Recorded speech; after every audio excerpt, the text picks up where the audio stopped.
सलग 150 वेळा फायनलमध्ये पहिला क्रमांक मिळवणाऱ्या महाराष्ट्र व हिंद केसरी पक्षा बैलाचे 24व्या वर्षी निधन.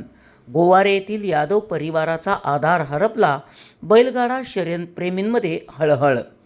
गोवारे येथील जयवंत यादव जिवाळा ढाबा यांचा सलग 150 वेळा प्रथम क्रमांक मिळवणारा व 500 ते 600 वेळा फायनलमध्ये खेळणाऱ्या पक्षा बैलाचे 24व्या वर्षी निधन झाले. पक्षा बैलाने महाराष्ट्र केसरी, हिंद केसरी असे विविध किताब पटकावले होते. लहानपणापासूनच पक्षा बैलाने बैलगाडा शर्यतीत यशाची परंपरा राखून ठेवली होती. यादव बंधूंचा हा पक्षा बैल अखंड महाराष्ट्रामध्ये फायनल मारणारा म्हणून प्रसिद्ध होता.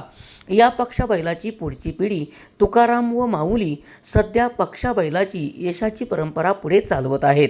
पक्षा बैलाचे निधन झाल्यामुळे संपूर्ण यादव परिवारासह पक्षाप्रेमींवर दुःखाचा डोंगर कोसळला आहे. जाता जाता पक्षा बैलाने तयार केलेली माऊली आणि तुकाराम ही पुढची पिढी निश्चितच पक्षा बैलाची यशाची परंपरा कायम ठेवतील. SP ओरिजिनेटिव्हसाठी सुनील परीट, कराड.